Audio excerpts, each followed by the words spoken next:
हरे कृष्ण। ओम अज्ञानतिमिरन्धस्य ज्ञानञ्जनशलाकया चक्षुरुन्मिलितं येन तस्मै श्रीगुरवे नमः। नमः ओं विष्णुपदाय कृष्णपृष्ठाय भूतले श्रीमते भक्तिवेदांत स्वामिनिति नामिने। नमस्ते सरस्वतीदेवे गौरवाणी प्रचारिणे निर्विशेष शून्यवादी पाश्चात्यदेशतारिणे। वंशाकल्पतरुभ्यश्च कृपासिन्धुभ्येव च पतितानं पावनेभ्यो वैष्णवेभ्यो नमो नमः। जय श्री कृष्ण चैतन्य प्रभु नित्यानंद श्री अद्वैत गदाधर श्रीवासदि गौरभक्तवृंद। हरे कृष्ण कृष्ण कृष्ण हरे हरे, हरे राम राम राम हरे हरे। समस्त गौर भक्तवृंदेर श्रीचरण कमले आमी आमार सश्रद्ध प्रणति निवेदन करछि, आपनादेर कृपा भिक्षा चाइछि। आज शुभ द्वादशी एवं आज एक विशेष शुभ दिन। श्रीमन महाप्रभुर যত অন্তরঙ্গ ভক্ত রয়েছে তার মধ্যে অন্যতম অন্তরঙ্গ পার্ষদ গোবিন্দ ঘোষ ঠাকুরের আজ শুভ তিরোভাব তিথি। শ্রীমন মহাপ্রভুর ভক্ত বৎসল্যতা, মহাপ্রভুর করুণা, ভগবান শ্রীকৃষ্ণের করুণা গোবিন্দ ঘোষ ঠাকুরের মাধ্যম দিয়ে শ্রীমন মহাপ্রভু প্রকাশ করেছিলেন। শ্রীমন মহাপ্রভু নবদ্বীপ মায়াপুর ধামে আবির্ভূত হয়েছিলেন। নবদ্বীপ হেন গ্রাম ত্রিভুবনে নাই, যথা অবতীর্ণ হইলা চৈতন্য গোসাই। এই নবদ্বীপ, এই মায়াপুরের মতো এমন দিব্য স্থান আর কোথাও নেই, কারণ এখানে পরম পুরুষোত্তম ভগবান, অখিল বিশ্ব ব্রহ্মাণ্ডের মালিক পরম পুরুষোত্তম ভগবান শ্রীকৃষ্ণ শ্রীমন মহাপ্রভু রূপে এখানে আবির্ভূত হয়েছিলেন। মহাপ্রভুর ইচ্ছায় ওনার পার্শ্বদবৃন্দ বিভিন্ন স্থানে আবির্ভূত হয়েছিলেন এবং মহাপ্রভুর ইচ্ছায় গোবিন্দ ঘোষ ঠাকুর বর্ধমান জেলায় কেতুগ্রাম থানার কুলাই গ্রামে উনি আবির্ভূত হয়েছিলেন। গোবিন্দ ঘোষ ঠাকুরের সম্বন্ধে কৃষ্ণদাস কবিরাজ গোস্বামী বর্ণনা করেছেন যে গোবিন্দ ঘোষ, মাধব ঘোষ এবং বাসুদেব ঘোষ এই তিনজন ভাই শ্রীমন মহাপ্রভুর অতীব প্রিয় ছিলেন, যাদের কীর্তনে কৃষ্ণ প্রেমে পাগল হয়ে শ্রীমন মহাপ্রভু, নিত্যানন্দ প্রভু এবং অন্যান্য ভক্তবৃন্দরা মত্ত হতেন। সেই জন্য কৃষ্ণদাস কবিরাজ গোস্বামী বর্ণনা করছেন গোবিন্দ, মাধব, বাসুদেব তিন ভাই যা সবার কীর্তনে নাচে চৈতন্য নিতাই। এক সময় শ্রীমন মহাপ্রভু সন্ন্যাস গ্রহণের পরে যখন রামকেলিতে যাচ্ছিলেন, সেই সময় শ্রীমন মহাপ্রভু অগ্রদ্বীপে অবস্থান করেন। স্বাভাবিকভাবে শ্রীমন মহাপ্রভু যখন অগ্রদ্বীপে গিয়েছেন, সমস্ত গ্রামবাসী महाप्रभु के आपन करे निয়েছিলেন।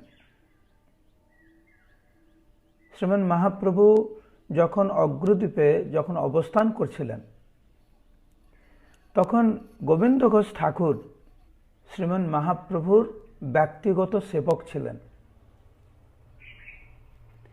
এবং একদিন শ্রীমান মহাপ্রভু যখন মধ্যাহ্ন প্রসাদ ভোজনের পরে গোবিন্দ ঘোষ ঠাকুরের কাছে একটি মুখশুদ্ধি হরিতকি চেয়েছিলেন, যেটা হজম করতে সাহায্য করে। মহাপ্রভুর এই বার্তা পেয়ে গোবিন্দ ঘোষ ঠাকুর তৎক্ষণাৎ গ্রামে গেলেন এবং গ্রাম থেকে উনি হরিতকি নিয়ে আসলেন। নিয়ে আসার সময় গোবিন্দ ঘোষ ঠাকুর ভাবলেন যে মহাপ্রভু আজকের চেয়েছে, আমাকে গ্রামে আসতে হলো, জোগাড় করতে হলো, কিন্তু যদি আগামীকাল শ্রীমান মহাপ্রভু যদি আবার চায়, আবার আমাকে গ্রামে আসতে হবে। সেই জন্য মহাপ্রভুর সেবার জন্য গোবিন্দ ঘোষ ঠাকুর কিছু বেশি করে হরিতকি উনি নিয়ে নিলেন। মহাপ্রভুর সেবার জন্য উনি কিছু সঞ্চয় করে রাখলেন। একটু বিলম্ব হয়েছে, মহাপ্রভুকে গিয়ে হরিতকি দিয়েছেন। তো পরের দিন আবার যথারীতি শ্রীমান মহাপ্রভু গোবিন্দ ঘোষকে আবার হরিতকি চায়।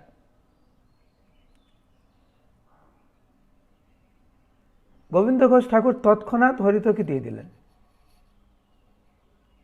যখন গতকাল চেয়েছিলেন, গোবিন্দ ঘোষ ঠাকুর গ্রামে যেতে হয়েছিল ওটাকে জোগাড় করার জন্য, কিন্তু আজ মহাপ্রভু হরিতকি চাওয়ার সঙ্গে সঙ্গে তৎক্ষণাৎ গোবিন্দ ঘোষ ঠাকুর মহাপ্রভুকে হরিতকি দিলেন।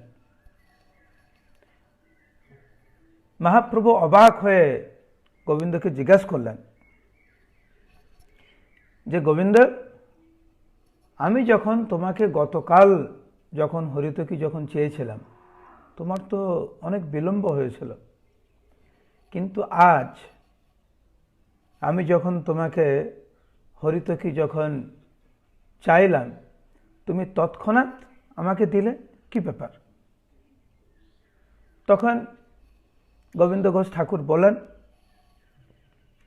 যে প্রভু, আমি তো গতকাল যখন হরিতকি যখন আনতে গিয়েছিলাম, আমি তখন কয়েকটি আমি রেখে দিয়েছিলাম যাতে আপনাকে দেওয়াতে বিলম্ব না হয়,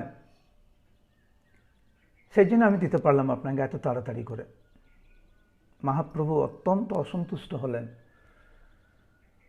গোবিন্দ ঘোষ ঠাকুরের প্রতি। মহাপ্রভু বললেন, গোবিন্দ, তোমার এখনো সঞ্চয়ের মনোবাসনা যায়নি। আমি সন্ন্যাসী, আমি বৈরাগী, তুমি আমার সেবক রূপে আমার সঙ্গে থাকছ, কিন্তু তোমার সঞ্চয়ের বাসনা যায়নি, সেই জন্য তুমি আমার সঙ্গে থাকতে পারবে না। তুমি আমার সঙ্গে থাকার, আমার ব্যক্তিগত সেবা করার তোমার অধিকার আর নেই। গোবিন্দ ঘোষ মহাপ্রভুর এই দৃঢ় কথা শুনে বাসু ঘোষ ঠাকুরের যেন বিনা মেঘে যেন বজ্রপাত হলো।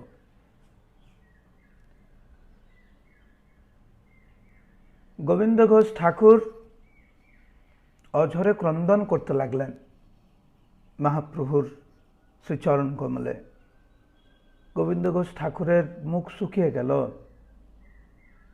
তিনি স্বীকার করে নিলেন যে হে প্রভু, এটা আমার ভুল হয়েছে, আপনি দয়া করে আমাকে ক্ষমা করুন। কিন্তু মহাপ্রভু বললেন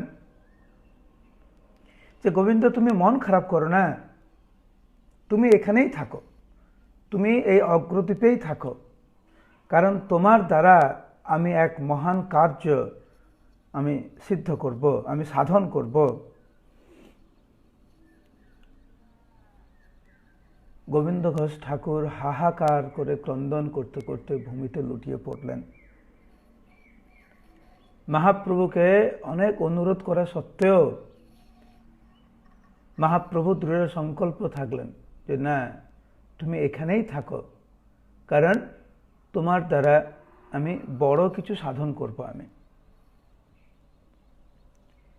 তুমি চিন্তা করো না গোবিন্দ, তুমি এখানেই থাকো, আমি কিছুদিনের মধ্যে আমি ফিরে আসবো এখানে।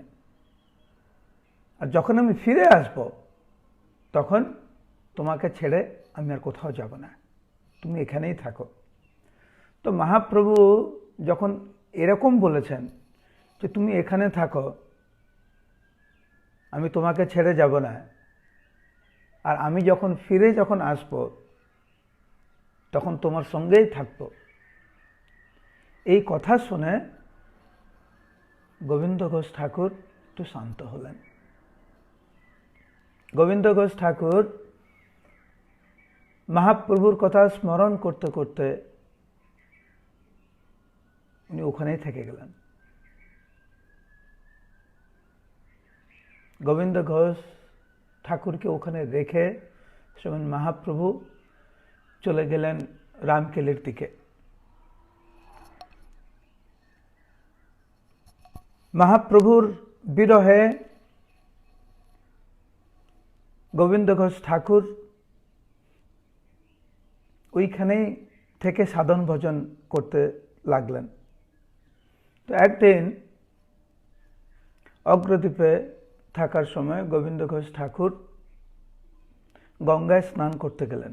গঙ্গাটা একদম, উনি যেখানে থাকতেন গঙ্গা একদম কাছেই ছিল। তো গোবিন্দ ঘোষ ঠাকুর প্রত্যেক দিন ওখানে স্নান করতে যেতেন গঙ্গাতে। তো উনি যখন স্নান করছিলেন তখন দেখলেন যে একটি পোড়া কাঠ তার অঙ্গে স্পর্শ করছে। তো গোবিন্দ ঘোষ ঠাকুর ভাবলেন এই পোড়া কাঠ গঙ্গা স্নানের সময় আমাকে স্পর্শ করছে, ওটা দূরে সরিয়ে দিলেন, হাত দিয়ে দূরে সরিয়ে দিলেন।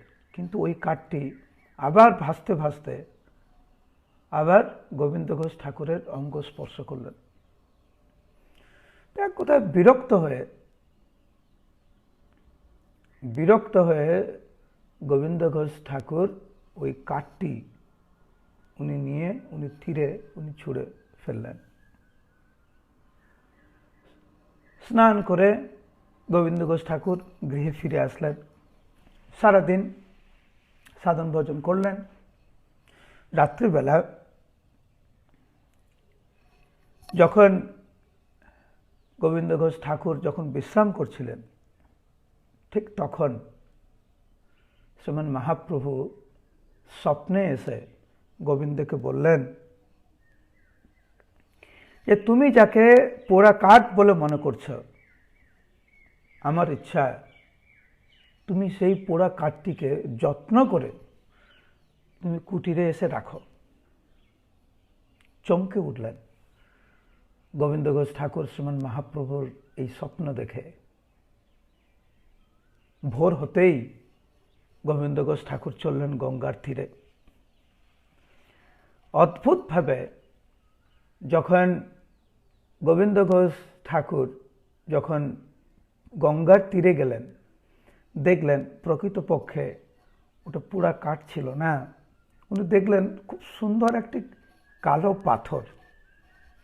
গোবিন্দ ঘোষ ঠাকুর মনে মনে ভাবলেন যে গতকাল সকালে আমি যখন স্নান করতে গিয়েছিলাম, আমি তো খুব সহজেই পুরা কাঠ মনে করে তীরে ছুঁড়ে ফেলেছিলাম। আমার তো সেই সামর্থ্য নেই যে একটি বড় কালো পাথরকে একটি পুরা কাঠের ন্যায় আমি ছুঁড়ে ফেলতে পারি। নিশ্চিত রূপে এটা মহাপ্রভুর দিব্য একটি অদ্ভুত লীলা উনি করতে যাচ্ছেন।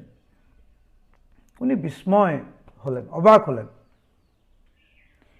উনি ভাবলেন পুরা কাঠ সুন্দর এত সুন্দর পাথর হলো কি করে? মহাপ্রভুর নিশ্চয়ই এটা প্রচ্ছন্ন লীলা, উনি এইটা ভেবে উনি চলে আসলেন। তার কয়েকদিন পরে অগ্রদ্বীপে নতুন করে প্রাণ সঞ্চার হলো। কেন? কারণ খবর আসলো যে শ্রীমান মহাপ্রভু রামকেলি থেকে উনি ফিরে আসছেন অগ্রদ্বীপে। সমস্ত গ্রামবাসীর মন আনন্দে মেতে উঠল। গোবিন্দ ঘোষ ঠাকুর অপ্রাকৃত আনন্দে ভাসতে লাগলেন। উনি চিন্তা করতে লাগলেন, পরম পুরুষোত্তম ভগবান শ্রীমান মহাপ্রভুর চরণ কমল আবার দর্শন করে আমার জীবন ধন্য করতে পারবো আমি। সেই সময়ের প্রতীক্ষা করতে লাগলেন। সারা গ্রাম সেজে উঠল শ্রীমান মহাপ্রভুকে সাদর আমন্ত্রণ করার জন্য। বহু প্রতীক্ষার ফল অবসান হল। শ্রীমান মহাপ্রভু অগ্রদ্বীপে আবার উনি আসলেন। মহোৎসবে আয়োজন হল অগ্রদ্বীপে। সমস্ত ভক্তদের নিয়ে গোবিন্দ ঘোষ শ্রীমান মহাপ্রভুকে সুস্বাগত জানালেন এবং তারপর মহাপ্রভু যখন মধ্যাহ্নে যখন প্রসাদ পেলেন, প্রসাদ পাওয়ার পরে মহাপ্রভু গোবিন্দ ঘোষকে ডেকে বলছে, গোবিন্দ, প্রস্তরখানি পেয়েছ তো? মানে ওই কালো পাথরের কথা বলছে, তুমি এই কালো পাথরটা পেয়েছ? গোবিন্দ ঘোষ তৎক্ষণাৎ বিনীতভাবে মহাপ্রভুর চরণ কমলে উনি বললেন, হে প্রভু, হ্যাঁ প্রভু, আমি পেয়েছি আমি। তো মহাপ্রভু বললেন, তুমি আগামীকাল এই প্রস্তর দ্বারা এক বিগ্রহ, ভগবান শ্রীকৃষ্ণের বিগ্রহ তুমি নির্মাণ করো।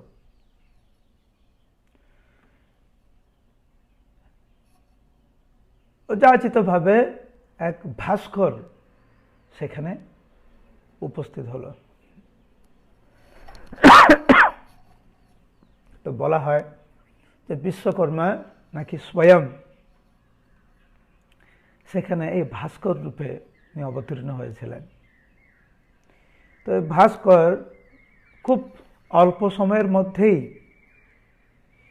এক অপূর্ব কৃষ্ণের বিগ্রহ উনি তৈরি করেছিলেন, নির্মাণ করেছিলেন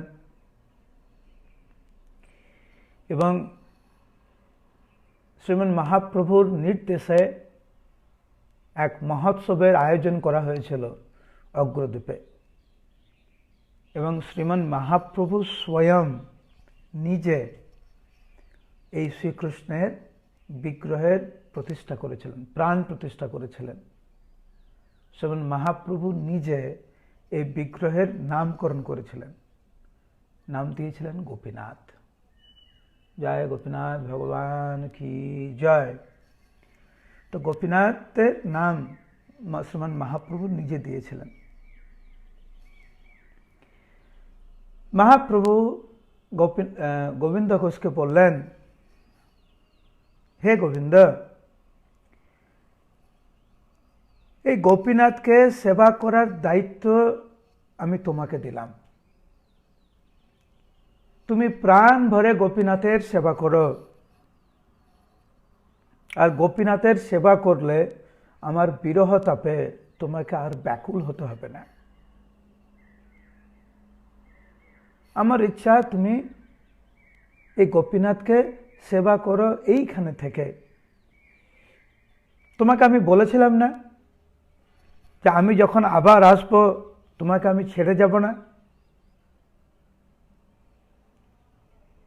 তুমি গোপীনাথকে সেবা করার মাধ্যমেই তুমি আমাকে পাবে।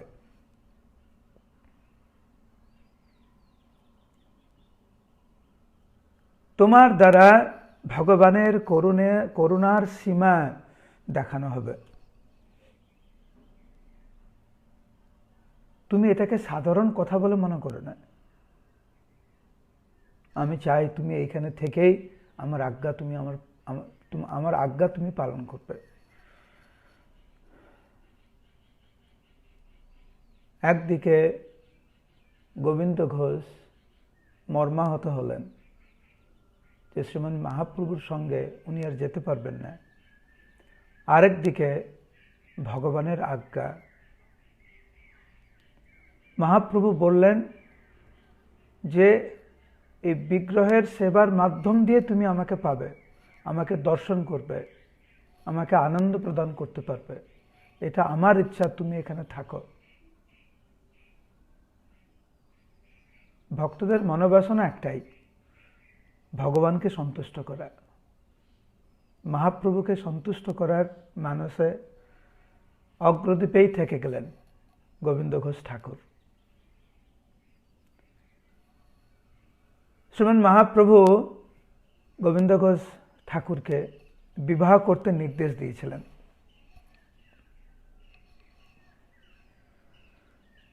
গৌরাঙ্গ বর্জনে দুঃখী গোবিন্দের মন, সকাতরে প্রভুপদে করয়ে ক্রন্দন।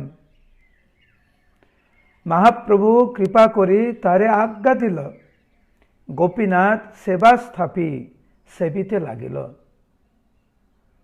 প্রেমানন্দে নিরবধি করয়ে সেবন, পরম বাৎসল্য ভাবে সেবায় মগন। মহাপ্রভুর নির্দেশে মন প্রাণ দিয়ে গোপীনাথের সেবা করতে লাগলেন গোবিন্দ ঘোষ ঠাকুর। পরে শ্রীমান মহাপ্রভুর ইচ্ছায় গোবিন্দ ঘোষ ঠাকুর গৃহস্থ আশ্রমে প্রবেশ করেছিলেন এবং উভয়ে, স্বামী স্ত্রী উভয়ে মিলে মন প্রাণ দিয়ে গোপীনাথের সেবা করতে লাগলেন।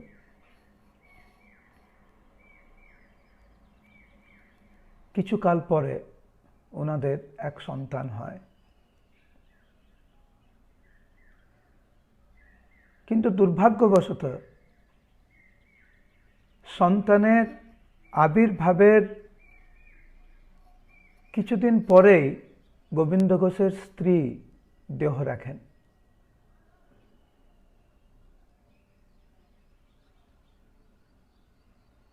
গোবিন্দ ঘোষ ঠাকুর মহাপ্রভুর লীলা বুঝতে পারলেন না, মর্মাহত হলেন। কিন্তু মহাপ্রভুর মনোবাসনাকে পূর্ণ করার জন্য একদিকে গোপীনাথের সেবা, অপরদিকে ওনার নিজের সন্তানের সেবা যত্ন করতে লাগলেন। আমরা আগেই শুনেছি যে গোবিন্দ ঘোষ ঠাকুর বাৎসল্যভাবে গোপীনাথের সেবা করতেন, পরম বাৎসল্যভাবে সেবায় মগন। বাৎসল্যভাবে গোপীনাথের সেবা করতে লাগলেন গোবিন্দ ঘোষ ঠাকুর। ওনার স্ত্রীর মৃত্যু হওয়ার পরে যাতে সেবাতে কোনো ত্রুটি না থাকে তার আপ্রাণ চেষ্টা করতে লাগলেন গোবিন্দ ঘোষ ঠাকুর।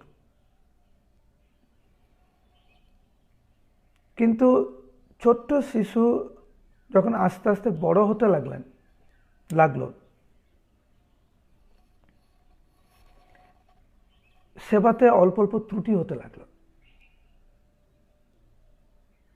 কখনো আগে গোপীনাথ ভগবানকে খাওয়ায়, কখনো আগে তার সন্তানকে খাওয়ায়, কখনো আগে সন্তানকে আগে খাইয়ে দিয়ে গোপীনাথকে পরে সেবা করে, কখনো আগে গোপীনাথকে শয়ন করায়, কখনো তার নিজের সন্তানকে শয়ন করায়। এইভাবে গোপীনাথের সেবা এবং তার নিজের সন্তানের দেখভাল করার জন্য সেবাতে কিছু ত্রুটি হতে লাগলো। আর এর মধ্যেই গোবিন্দ ঘোষের সন্তানের মৃত্যু হলো।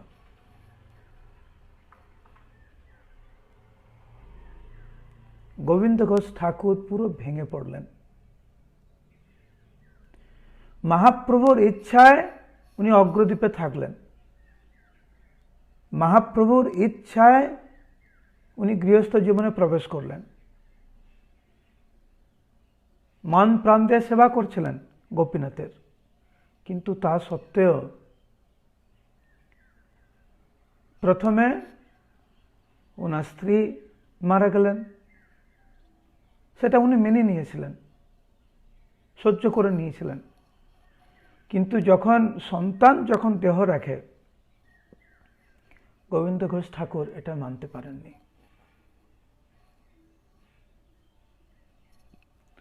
উনি শোকাহত হলেন, অভিমান, আক্রোশবশত উনি গোপীনাথের সেবা পূজা বন্ধ করে দিলেন। হে প্রভু, হে গোপীনাথ, আমি তোমাকে আর সেবা করতে চাই না। তোমার সেবার ফল কি এরকম? এত কষ্ট পেয়েছেন গোবিন্দ ঘোষ যে উনি প্রাণ ত্যাগের সংকল্প করলেন এবং উনি গোপীনাথকে বললেন যে আমি যেমন তেমন প্রাণ ত্যাগ আমি করব না, আমি তোমার ঘরে উপোস থেকেই আমি প্রাণ ত্যাগ করব। হৃদয় চুরমার হয়ে গেছিল গোবিন্দ ঘোষ ঠাকুরের।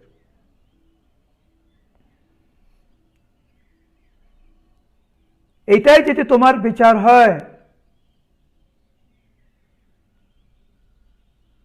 আমার স্ত্রীকে নিয়ে নিলে, আমার সন্তানকে নিয়ে নিলে, আমি আর এই দেহে আমি প্রাণ রাখতে চাই না। এত দুঃখ। মাঝে মাঝে আমরা ভাবি, অনেক সময় আমরা একটু বিভ্রান্ত হয়ে যাই। ভক্তরা, আমরা ভক্ত হয়েও জপ করেও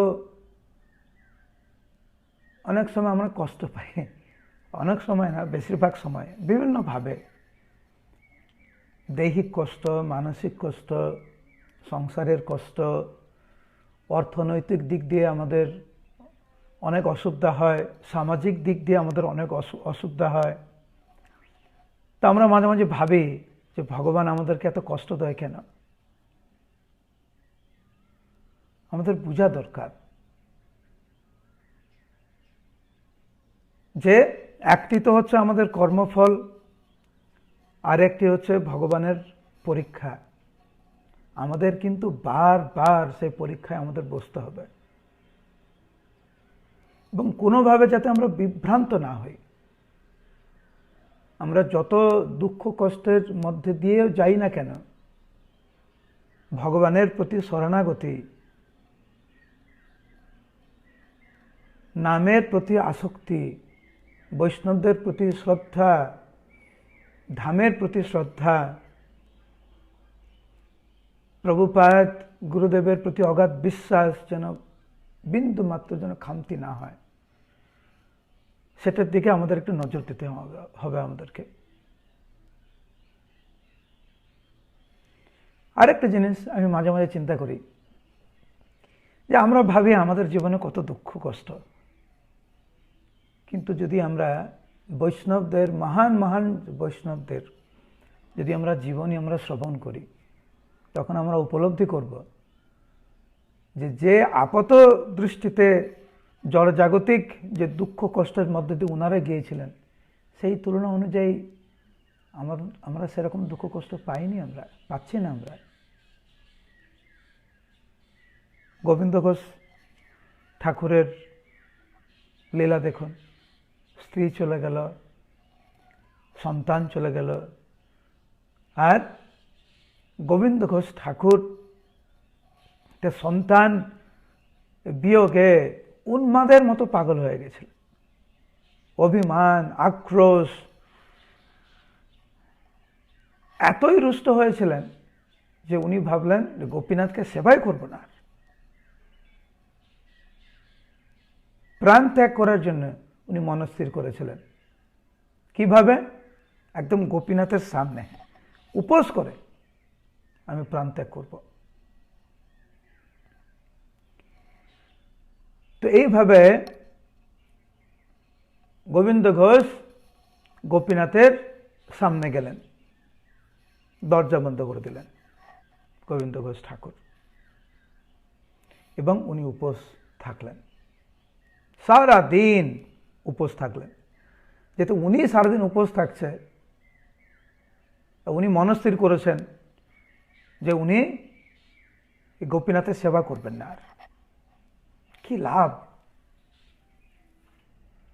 যেহেতু উনি উপোস থাকছেন, তো গোপীনাথের উপোস থাকা হচ্ছে, গোপীনাথের আর কোনো সেবা হয় না, তাকেও উপোস থাকতে হলো।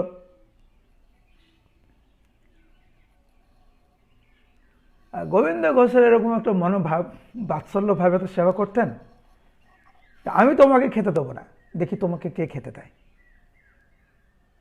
আমি তোমাকে সেবা করব না, আমি দেখি তোমাকে কে সেবা করে। তুমি আমার স্ত্রীকে নিয়ে নিয়েছো, আমার সন্তানকে নিয়ে নিয়েছো, এটা তোমার সেবার ফল, তোমাকে সেবার ফল, আমি তোমাকে সেবাই করব না। আমি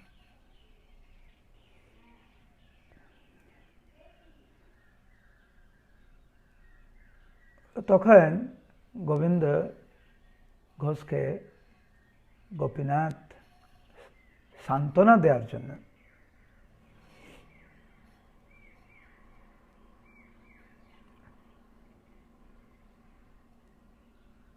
গোপীনাথ গোবিন্দ ঘোষকে বললেন, হে গোবিন্দ,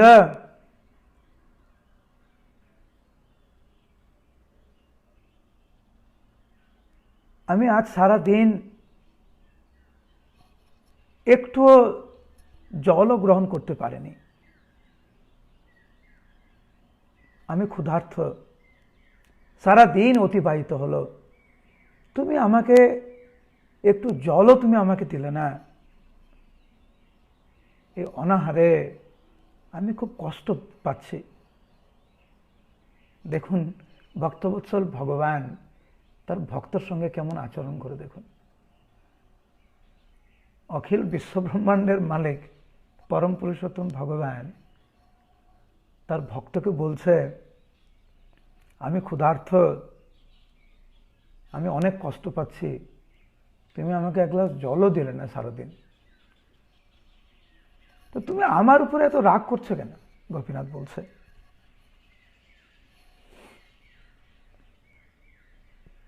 অভিমানে গোবিন্দ ঘোষ তখন গোপীনাথকে বলছে যে আমার আর কি ক্ষমতা আছে তোমাকে সেবা করার জন্য, আমার কোনো যোগ্যতা নেই, আমি তো সারা দিক, আমি শুধু অন্ধকার দেখছি। আমি,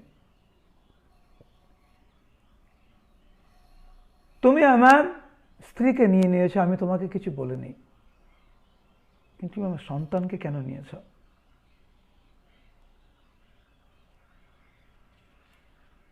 এই বলে গোবিন্দ ঘোষ ঠাকুর অঝরে ক্রন্দন করতে লাগলেন গোপীনাথের সামনেই। গোপীনাথ যে তার সঙ্গে সরাসরি কথা বলছে, তার থেকে কিন্তু সেরকম গুরুত্ব নেই গোবিন্দ ঘোষের। গোবিন্দ ঘোষ ঠাকুরের কাছে এটা তো স্বাভাবিক যে আমার সঙ্গে গোপীনাথ যে কথা বলবে, এটা স্বাভাবিক।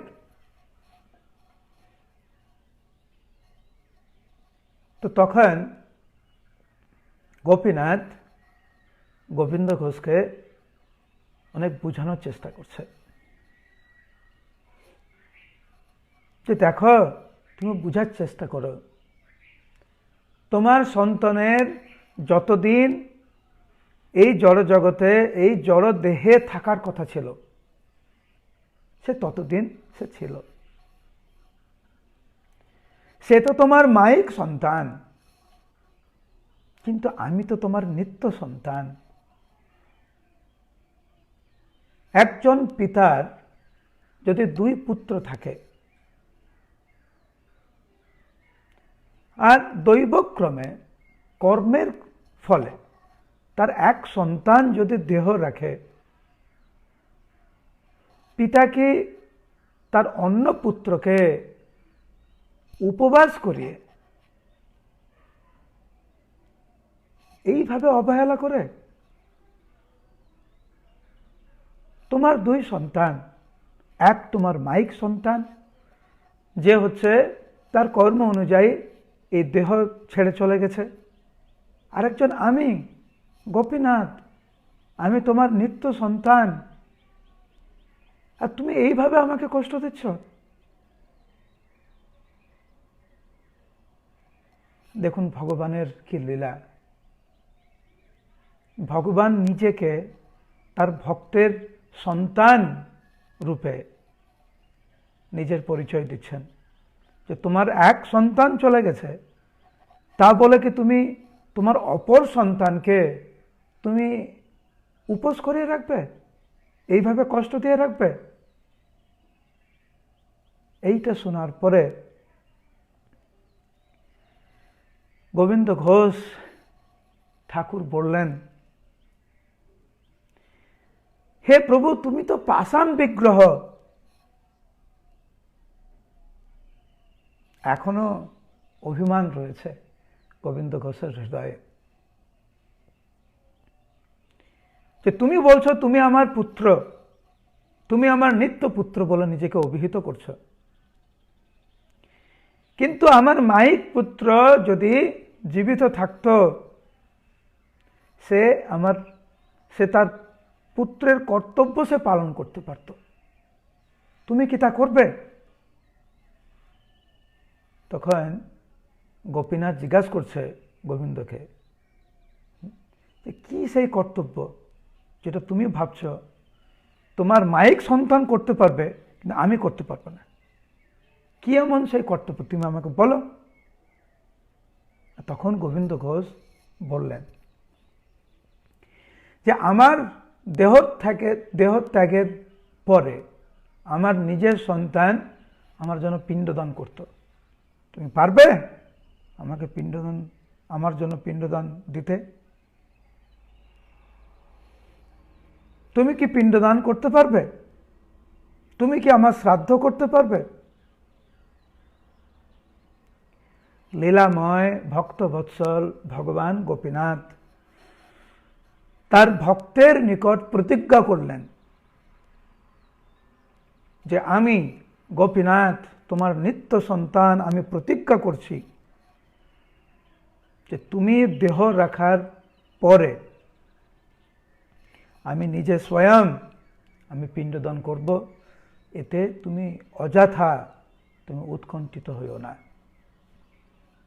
আমি প্রতিজ্ঞা করে বলছি।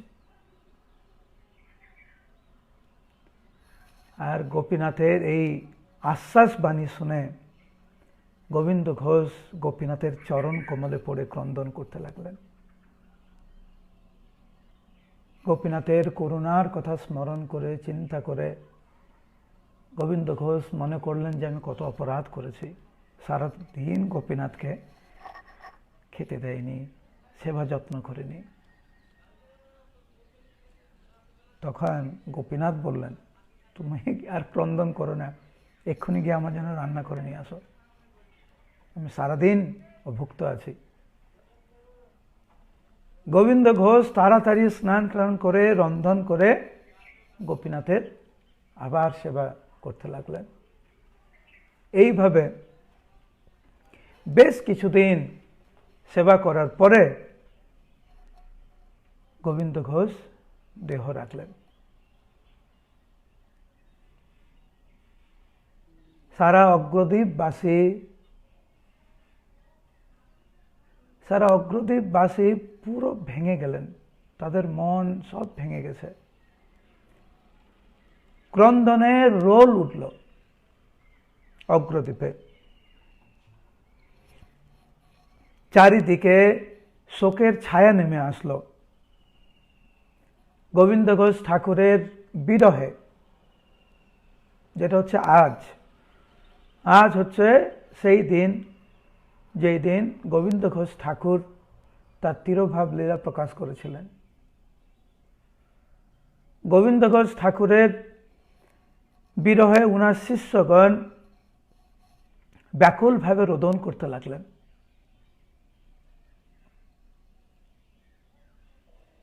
আর যেহেতু গোপীনাথ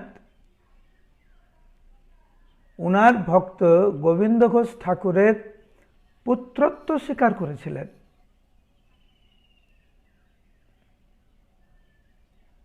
ঠিক যেমন সন্তান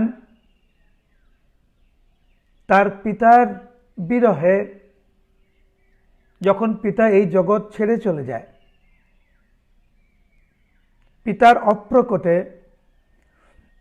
পুত্র যেমন ক্রন্দন করে, গোপীনাথের পদ্মপলাশ লোচন হতে অশ্রুবারী অনর্গল ধারায় প্রভাবিত হতে লাগল। এবং এটা অগ্রদ্বীপবাসী দেখলেন, এটা যে কিভাবে গোপীনাথের এই পদ্মপলাশ লোচন থেকে কিভাবে অশ্রু নির্গত হচ্ছে। স্তম্ভিত হয়েছিলেন অগ্রদ্বীপ বাসীদের।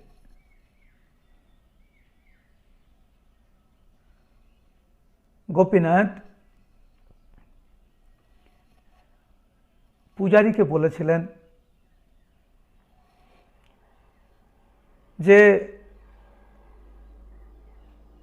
স্বাভাবিকভাবে এই সামাজিক যে নিয়ম রীতি রয়েছে, যে একজন পিতা যখন অপ্রকট হয় সন্তানের যা যা করা দরকার, গোপীনাথ পূজারীকে বললেন আমি সেই করতে চাই, আমি সেরকম বসন পরিধান করতে চাই,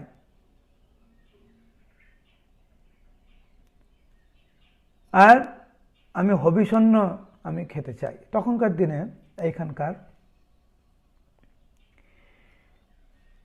এখনো আছে, দেখবেন যে পিতা যখন অপ্রকট হয় অন্য ধরনের একটা বেশ তারা পরে হবিষণ্য খায়। তো গোপীনাথ পূজারীকে সেই আদেশ দিলেন। গোপীনাথ পূজারীকে বললেন যেটা আমি প্রতিজ্ঞাবদ্ধ আছি যে আমি নিজের স্বহস্তে আমি পিণ্ডদান করব, তুমি সবকিছুর আয়োজন করবে, আর তুমি ভয় পাবে না, আমাকে প্রত্যেকদিন হবিষণ্য খাওয়াবে, আর পিতৃশোকে পুত্র যেভাবে বস্ত্র পরিধান করে কালকে থেকে আমাকে ওইভাবে পরাবে।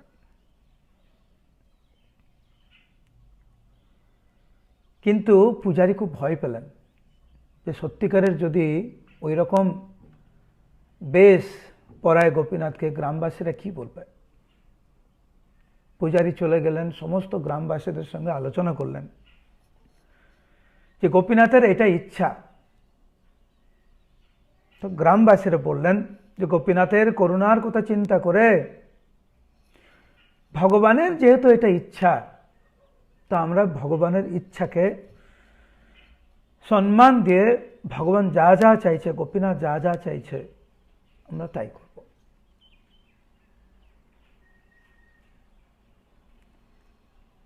তো সেইভাবে সমস্ত ব্যবস্থা হলো। ভগবানকে সেই দিন থেকে সেরকম বেশ পরানো শুরু হলো।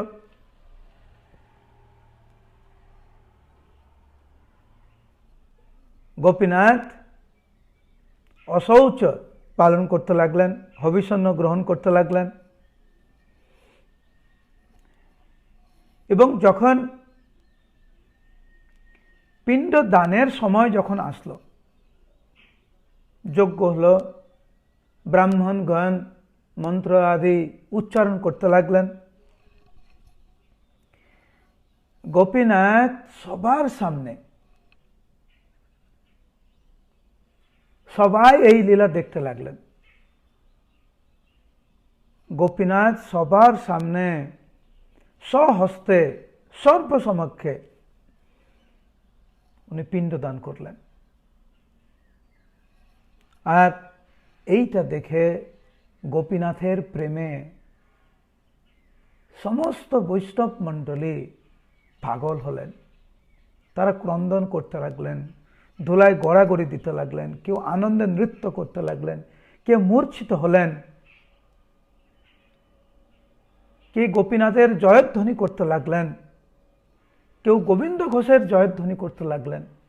এমন ভক্ত, এমন ভগবান, এমন অপরূপ লীলা হচ্ছে ভগবান গোপীনাথের। আজ হচ্ছে সেই দিন যেই দিন মহাপ্রভুর অন্যতম অন্তরঙ্গ পার্ষদ গোবিন্দ ঘোষের তিরোভাব লীলা। গোপীনাথ ভগবান ভক্তদেরকে এইটা বুঝাতে চেয়েছিলেন যে আমি আছি।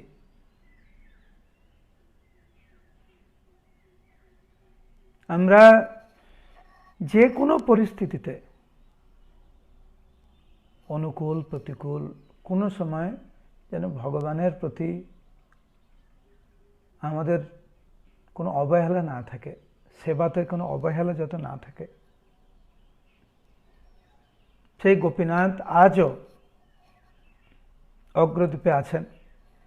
আমি পরে আজকের সময় করে আমার ফেসবুকে আমি ওই গোপীনাথ বিগ্রহের একটা ছবি দেওয়ার চেষ্টা করব। তো যারা হচ্ছে আপনারা গোপীনাথের বিগ্রহের ছবি এখনো দেখেননি, দেখতে পারবেন। যে বিগ্রহ শ্রীমান মহাপ্রভু নিজে প্রাণ প্রতিষ্ঠা করেছিলেন, নামকরণ করেছিলেন এবং গোবিন্দ ঘোষের সঙ্গে এই অপ্রাকৃত লীলা উনি করেছিলেন, সেই ছবি আপনারা দেখতে পারবেন। অপূর্ব বিগ্রহ। আর যদি কোনো দিন মায়াপুরে আসেন, এখান থেকে বেশি দূর না, 1 ঘন্টা 15-20 মিনিটের রাস্তা যাওয়ার জন্য। যদিও এখন করোনা ভাইরাস চলছে, এখন তো আসার সম্ভব না, কিন্তু ভবিষ্যতে যখন মায়াপুরে আসবেন অবশ্যই ওই স্থানে আপনারা যাবেন। আরেকটা বিষয় যেটা আমি বলতে চাইছিলাম, যে মহাপ্রভু গোবিন্দ ঘোষের মাধ্যম দিয়ে এই লীলাটি প্রকাশ করালেন, আমাদের শিক্ষা দিলেন যে কিছু কিছু সময় আমাদের জীবনে কিন্তু কিছু ঘটনা ঘটে যার দ্বারা আমরা একটু নিরুৎসাহিত হয়ে যাই জপ করার জন্য, সেবা করার জন্য। আমরা যেন নিরুৎসাহিত না হই। আমরা গোবিন্দ ঘোষ তার চলন্ত দৃষ্টান্ত। তো গতকাল আমি এই করোনা ভাইরাসের ব্যাপারে বলেছিলাম, যেখানে এটা একটা বিরাট সুযোগ যে ঘরে থেকে নিজেদের সাধন ভজনের প্রতি আরেকটু জোর দিতে। তো আসুন আমরা সবাই মিলে একসঙ্গে নিজেদের সাধন ভজনের উপর একটু জোর দেই আর এই সময়টাকে সঠিকভাবে আমরা ব্যবহার করি। আপনারা সবাই ভালো থাকবেন। আর আজকের হচ্ছে দ্বাদশী, আর মহাপ্রভুর অন্তরঙ্গ পার্ষদ গোবিন্দ ঘোষের শুভ তিরোভাব তিথি।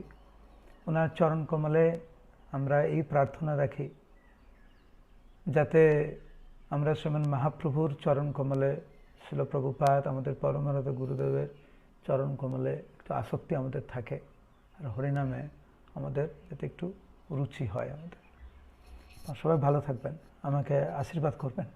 হরে কৃষ্ণ।